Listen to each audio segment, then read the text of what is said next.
Hello दोस्तों, मेरा नाम है शुभदीप चैटर्जी। मैं आप लोग देख रहे हैं नॉलेज इज़ पावर। मैं अपना चैनल में आप लोगों को स्वागत करता हूं और आज मैं बहुत ही स्पेशल एक टॉपिक लेकर के आया हूं मैनेजमेंट का, जो कि हर स्टूडेंट के लिए काफ़ी इम्पोर्टेंट है। तो without wasting many any more time, let's get started. तो हम लोग का आज का टॉपिक है, हम लोग देख पा रहे हैं, आज का टॉपिक है meaning and definition of scientific management. तो दोस्तों, साइंटिफिक मैनेजमेंट के बारे में तो आप लोग सुना ही होगा। साइंटिफिक मैनेजमेंट किसने सबसे पहले इसका कंसेप्ट दिया था? इसका कंसेप्ट दिया था F.W. टेलर ने।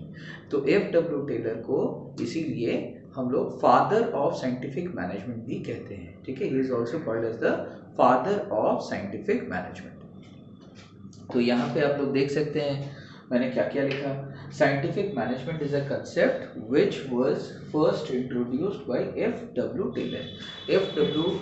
टेलर का फुल फॉर्म है, मतलब F.W. पूरा नाम है फ्रेडरिक विंस्लो टेलर।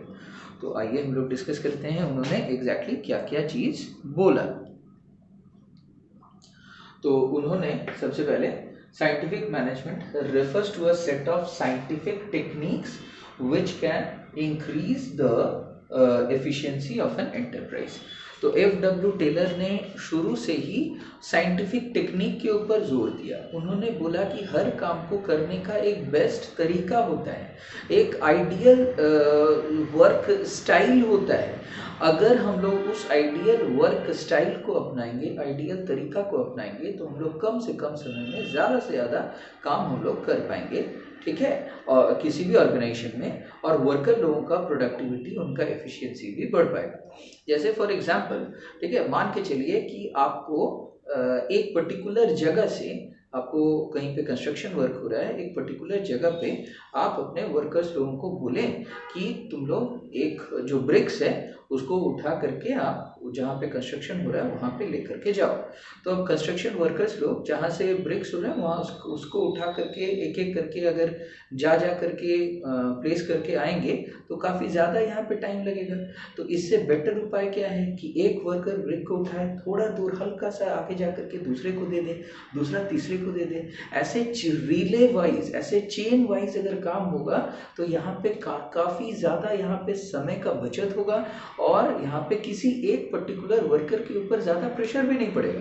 तो समय कम लगेगा, प्रेशर कम होगा, वर्क ज़्यादा होगा। तो ये सबसे ज़्यादा सही तरीका है।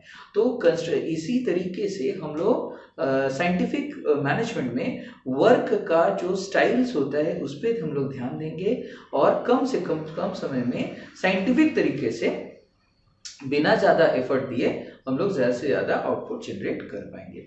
ये बोले थे Frederick Winslow Taylor, who is also called as the father of scientific management. तो आइए देखते हैं बाद बाकी जो पॉइंट्स हैं उसके बारे में क्या लिखा हुआ है। आप लोग देख पा रहे होंगे, मैंने कैमरा को ये कर दिया, ठीक है, बोर्ड की तरफ प्रॉपर तरीके से इसको प्लेस कर दिया। तो ये रहा तीसरा पॉइंट। तो तीसरा पॉइंट है the following are the major features of scientific management। Scientific management के मेजर फीचर्स फॉलोइंग पॉइंट्स में हम लोगों ने डिस्कस किया है। तो सबसे पहला पॉइंट आप देख सकते हैं, सबसे पहला पॉइंट है डेफिनेट प्लान। ठीक है, तो आपके पास क्या होना चाहिए? एक प्रॉपर प्लान होना चाहिए। ये विदाउट अ प्लान आपका जो ऑर्गेनाइजेशन है वो अपना ऑब्जेक्टिव्स को अचीव नहीं कर पाएगा। तो हम लोग को सिचुएशन ये होगा कि जैसे एक, अगर आपके पास प्रॉपर प्लान नहीं है तो आपके पास प्रॉपर गोल नहीं है, और आप जानते ही हो, just like a ship sailing on turbulent waters which just sails here and there, हम लोग का सिचुएशन भी वैसा ही हो जाएगा without a proper goal, without a proper plan. तो इसका मतलब हमारे पास एक प्रॉपर गोल होना चाहिए, एक प्रॉपर ऑब्जेक्टिव होना चाहिए। उस ऑब्जेक्टिव को पाने के लिए हमारे पास एक पर्टिकुलर प्लान होना चाहिए, यानी कि एक पर्टिकुलर स्ट्रैटेजी होना चाहिए। तो ये F.W. टेलर ने अपने साइंटिफिक मैनेजमेंट में उन्होंने बोला था। ठीक है, मैं पढ़ के सुना रहा हूँ। मैंने क्या लिखा है? In order to achieve the objectives management needs a definite plan. ठीक है, मैनेजमेंट को एक पर्टिकुलर प्लान का यहाँ पे जरूरत पड़ेगा। इसके बाद आप देख सकते हैं नेक्स्ट पॉइंट मैंने बोला every work must be done according to the definite plan. हर काम उस पर्टिकुलर प्लान के हिसाब से होना चाहिए। इसके बाद जो नेक्स्ट पॉइंट मैंने डिस्कस किया वो आप देख सकते हैं, अ सेट ऑफ रूल्स, ठीक है, ऑर्गेनाइजेशन को चलाने के लिए एक सेट ऑफ रूल्स का आपको जरूरत पड़ेगा, मैनेजमेंट को संभालने के लिए एक सेट ऑफ रूल्स को आपको लाना पड़ेगा, जिन रूल्स के साथ किसी भी हालत में आप समझौता नहीं करोगे, पॉलिसीज के साथ आप किसी भी सिद्धांतों के साथ किसी भी तरह से आप समझौता नहीं करोगे। हाँ, कभी कभी बहुत ज़्यादा सिचुएशंस डिमांड करने लगेंगे तो आपको हो सकता है इन रूल्स में चेंजेस करना पड़े, लेकिन आपको कोशिश ये करना होगा कि इन रूल्स को हर हाल में फॉलो किया जाए।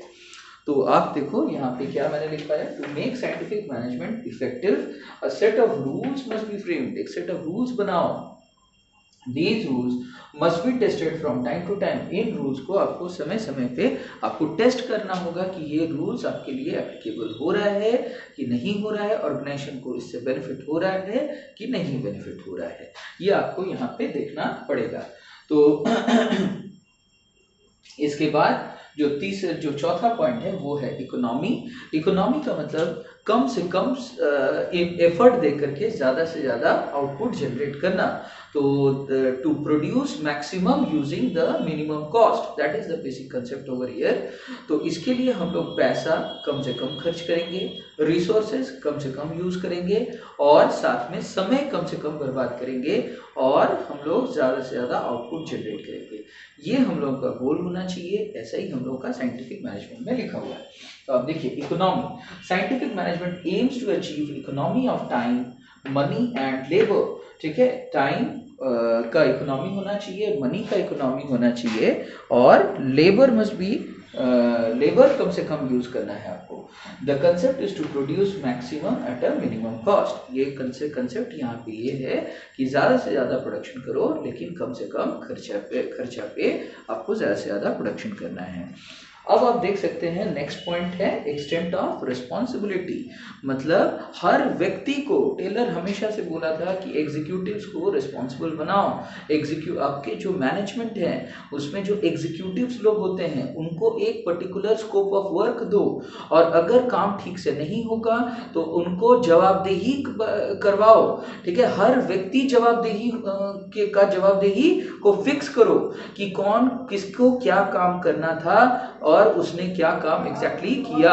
अगर वो अपना काम सही तरीके से नहीं कर रहा है तो हर एक व्यक्ति को जवाबदेही उसका फिक्स होना चाहिए, उसको बताना पड़ेगा कि क्यों काम सही तरीके से नहीं हुआ। आइए देखते हैं यहाँ पे मैंने क्या लिखवाया। Extent of responsibility, scientific management decides the scope of work. Scientific management decide करता है क्या स्कोप ऑफ वर्क होगा, ठीक है, for every executive and such person must be accountable for a poor quality of work.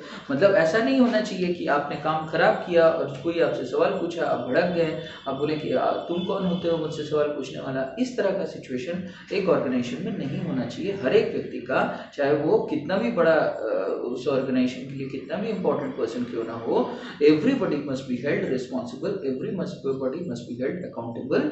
अगर rules का उल्लंघन हो रहा है, अगर पुअर क्वालिटी ऑफ वर्क हो रहा है या पुअर परफॉर्मेंस हो रहा है तो। इसके बाद जो नेक्स्ट पॉइंट है वो आप देख सकते हैं, टाइम स्टडी। तो टेलर ने इस पे कमाल का काम किया था दोस्तों, टाइम स्टडी पे।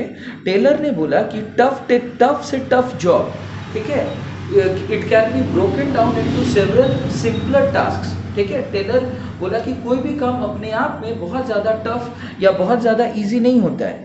अगर एक टफ काम हम लोग के सामने रखा जाए तो उस टफ जॉब को आप उसका कुछ प्रोसीजर्स होगा, कुछ उसका स्टेप्स होगा, तो आप उस काम को करने का आप पहले क्या करो, उसको कई छोटे छोटे टारगेट्स में उसको डिवाइड कर लो, छोटे छोटे टारगेट्स में, स्मॉल टारगेट्स।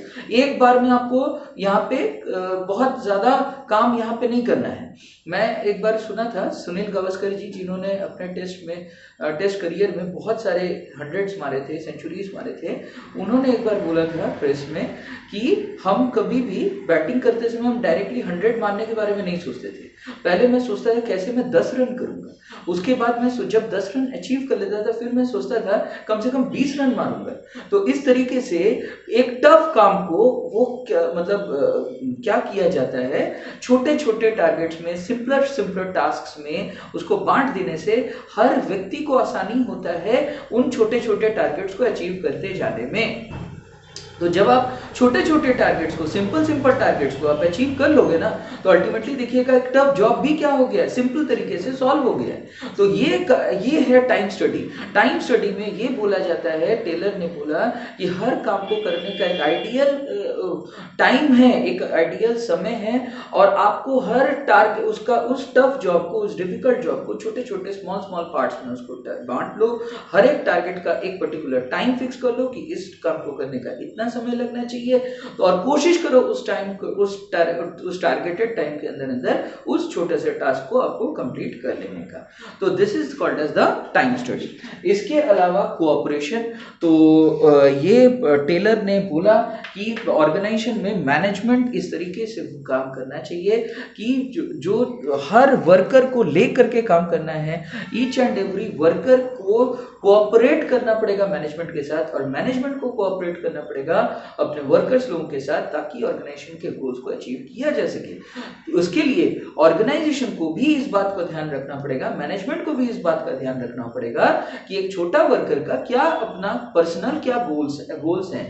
तो कोशिश ये करना पड़ेगा कि एक ऐसा सिचुएशन क्रिएट कर दिया जाए जिससे कि इंडिविजुअल गोल्स ऑर्गेनाइजेशनल गोल्स के साथ साथ अचीव हो जाए। मतलब जैसे सपोज फॉर एग्जांपल एक ऑर्गेनाइजेशन चाहता है ज्यादा से ज्यादा अच्छा परफॉर्मेंस फ्रॉम इट्स वर्कर्स, ये उसका टारगेट है, और वो अपना सेल्स को बढ़ाना चाहता है। तो suppose this is the target. इसके लिए ऑर्गेनाइजेशन को बताना होगा अपने वर्कर्स को कि देखो तुमको एक छोटा सा टारगेट दिया जा रहा है, तुमको इतना ज्यादा काम करना है, अगर तुम इस टारगेट को अचीव कर लोगे तो तुमको जो गारंटीड सैलरी है वो तो हम देंगे ही देंगे, साथ में तुमको बोनस देंगे। जिस हिसाब से तुम ज्यादा काम करोगे उस हिसाब से तुमको बोनस मिलेगा इससे। और अब देखिए, वर्कर चाहता है ज्यादा सैलरी और मैनेजमेंट चाहता है ज्यादा काम, दोनों एक साथ अचीव हो जाएगा। ठीक है, अगर इस तरीके से दोनों एक दूसरे के साथ कोऑपरेट करेंगे तो इससे क्या हो जाएगा, इनको वर्कर भी खुश रहेगा, उसको भी अच्छा खासा इंसेंटिव मिल जाएगा अपने काम के बदले में, और मैनेजमेंट को भी अपने गोल्स को अचीव करने में जरा सा भी दिक्कत नहीं होगा। This is called as cooperation. यहाँ पे एज अ टीम आपको काम करना है, अकेले नहीं काम करना है। I think the video is very clear. Thanks for watching today's video. Thanks. दोस्तों थोड़ा सा डिटेल में मैं डिस्कस करना चाहता हूँ टाइम स्टडी को, तो इसलिए मैं थोड़ा सा ऐड कर रहा हूँ अपने वीडियो में। तो टाइम स्टडी में क्या होता है, एक पूरे काम को, जैसे मैंने बोला कि टोटल वर्क को पहले एस्टिमेट कर लिया जाता है कि एक कंप्लीट टास्क को कंप्लीट करने के लिए कितना अमाउंट ऑफ वर्क आपको करना होगा, how much work you are required to perform, ठीक है, for completing a particular job. अब उस टोटल वर्क को हम लोग छोटे छोटे स्मॉल पार्ट्स में हम लोग बांट लेंगे। बांट करके हम लोग ये स्टडी करेंगे कि एक एवरेज वर्कर को उन छोटे पार्ट्स को, उन स्मॉल पार्ट्स को कंप्लीट करने के लिए कितना टाइम लग रहा है। इसको हम लोग बोलते हैं time study. It is related to labour productivity. It helps to improve the accuracy of time estimate. कितना ज्यादा आपका टाइम एस्टिमेट हो रहा है उसको इंप्रूव करने में ये टाइम स्टडी बहुत ज्यादा मदद करेगा। Thank you for watching the video.